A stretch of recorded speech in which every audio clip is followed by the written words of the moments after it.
Bom dia, a paz do nosso Senhor e Salvador Jesus Cristo, meus queridos irmãos. Quero continuar com vocês estudando o livro de João, o quarto evangelho, capítulo 15 hoje, falando sobre a pessoa de Jesus como a videira verdadeira, né? Ele já fala assim para nós, amados, no capítulo 15, no versículo 1. Eu sou a videira verdadeira e meu Pai é o agricultor. Todo ramo que estando em mim não dá fruto, ele corta. E todo que dá fruto, ele poda, para que dê mais fruto ainda. Ele diz isso para nós.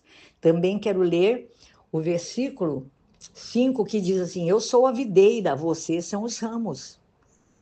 Se alguém permanecer em mim e eu nele, esse dará muito fruto, pois sem mim vocês não podem fazer coisa alguma.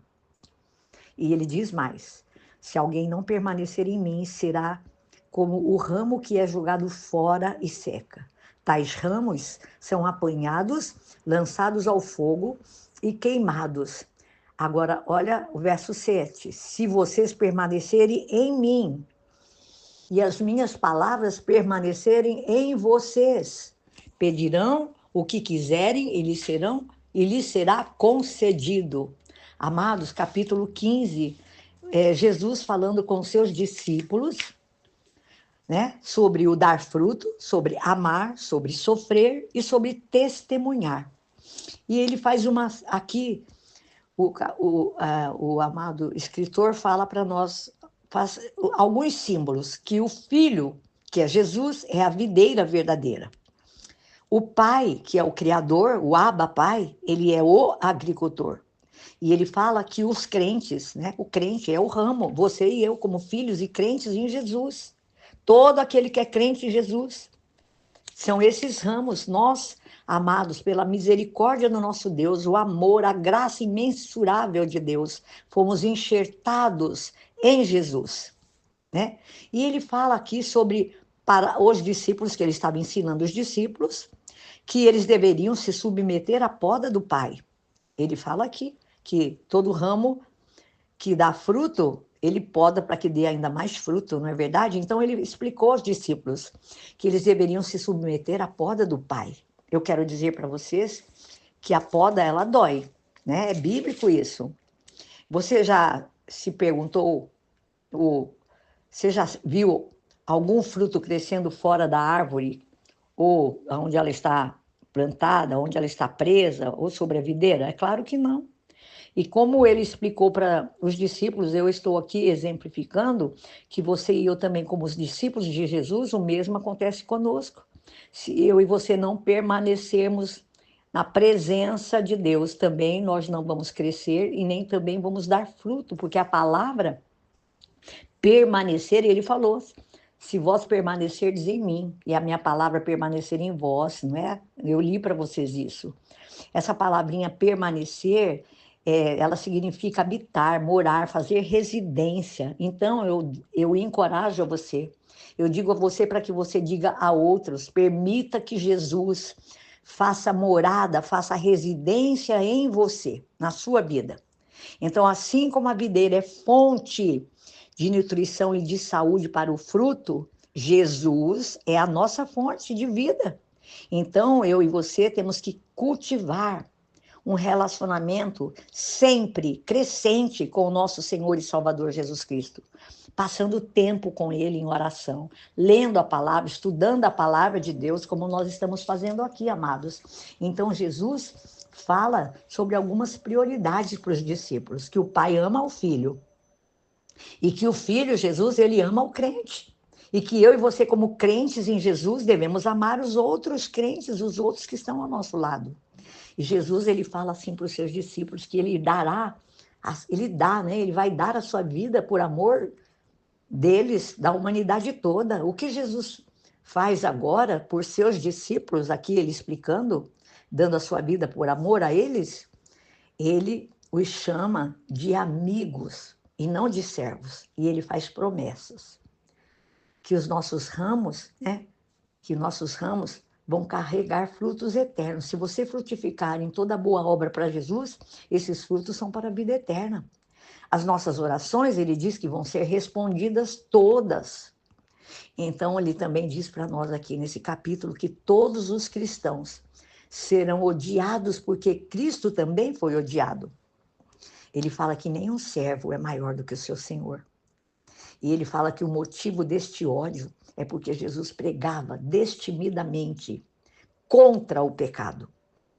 E tudo isso já está predito na palavra de Deus. Eu quero falar para você sobre o sobre o Salmo 35, que se você ler o Salmo 35, do versículo 19, e você vai ver isso falando exatamente, que, né, tudo isso já foi predito por Jesus. Então, ele também diz para os discípulos, ele vai falar aqui no capítulo 15, do verso 26 e 27, de um testemunho duplo, que o Espírito Santo, ele vai testemunhar aos discípulos com relação ao Senhor Jesus como Salvador. E os discípulos deverão, então, testemunhar ao mundo com relação a Jesus. Eu digo para vocês que você e eu, como discípulos de Cristo, também temos que testemunhar, pregar a palavra, falar do amor de Deus, apresentar Jesus. Aí você pode se perguntar, como seria a melhor maneira de eu falar para alguém sobre a pessoa de Jesus? É amando as pessoas, como Jesus nos amou. Não era porque nós somos perfeitos, não são porque as pessoas são perfeitas, fazem tudo como nos agrada. Não, não. É amando, expressando com as nossas vidas o amor, o mesmo amor que Jesus teve para conosco, né? Que não é um amor egoísta, um amor sacrificial. Isso é o amor que nós recebemos do Senhor Jesus. Entenda, então, amados, que esse amor com que você vai amar as pessoas que não confiam em Jesus como Senhor e Salvador, de acordo com este amor, com as suas ações, a palavra de Deus vai ser anunciada para estas pessoas e você vai ter a liberdade de falar a respeito de Jesus. E eu quero só fazer um exemplo aqui, que nós vimos aqui, que qualquer que seja, amados, a proporção do nosso amor a Deus, a Jesus, também vai ser a proporção da nossa obediência a Ele, a sua palavra. Amém? Então, na medida em que o nosso amor por Jesus crescer pela sua palavra, assim também vai crescer a nossa obediência a Deus. E ele fala aqui sobre a poda, né? Em João 15, do versículo 1 até o 8, ele diz que Deus nos poda, corta de nós coisas que não dão mais nenhum fruto. Ele deseja que, com essa poda, que é dolorida para nós e que muitas vezes nós não compreendemos na hora, ele deseja que você e eu cresçamos e nos tornemos crentes frutíferos de Jesus. Ele quer que nós sejamos como Jesus. Nós precisamos entender que Deus, ele atua nas nossas vidas progressivamente e que às vezes ele precisa nos podar na medida que ele vai nos conduzindo a patamares mais altos. Você já viu, né, algum fruto separado da árvore que ele está plantado, crescer? Não, é claro que não. Então, eu e você também, como discípulos de Jesus, frutos desse amor de Deus Pai, do Deus Filho por nós, como discípulos de Jesus, acontece conosco da mesma maneira. Se você e eu não permanecermos na presença do Senhor Jesus, também não vamos crescer, também não vamos dar fruto. A palavrinha permanecer, se você for lá no Aurélio, né? Você vai ver que significa habitar, morar, fazer residência. Então, eu digo a vocês, permita que Jesus faça residência na sua vida. Assim como a videira é fonte de nutrição e de saúde para o fruto, Jesus é a nossa fonte de vida.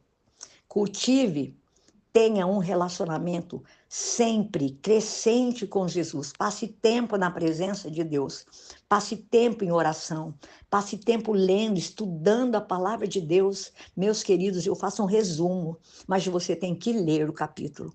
Esse livro, o livro de João, é o livro do amor. Obedeça a palavra. Obedeça. Deus está no controle das nossas vidas, creia nisso. Chame o Espírito Santo, chame esse Espírito da verdade, que ele opera nas nossas vidas continuadamente. E como pessoas crentes em Jesus, ele quer levar você e a mim a um nível maior de intimidade com ele. Em nome de Jesus, amém? Guarde essa palavra no seu coração, em nome de Jesus, e propague esta palavra. Divida com outros, entre no canal, dê um joinha e espalhe amor. Espalhe a palavra de Deus, em nome de Jesus, amém? Deus abençoe seu dia. Hoje, já estamos na primeira semana de dezembro, final de ano, meu irmão. Em nome de Jesus, que a sua vida possa glorificar a Deus, amém? Chame Jesus. Ele falou para os discípulos que ele já não os chamava servos, né? Mas os chamava amigos. Ele é o nosso melhor amigo, ele é o nosso Salvador, ele é o nosso irmão mais velho. Em nome de Jesus Cristo, amém? Deus abençoe.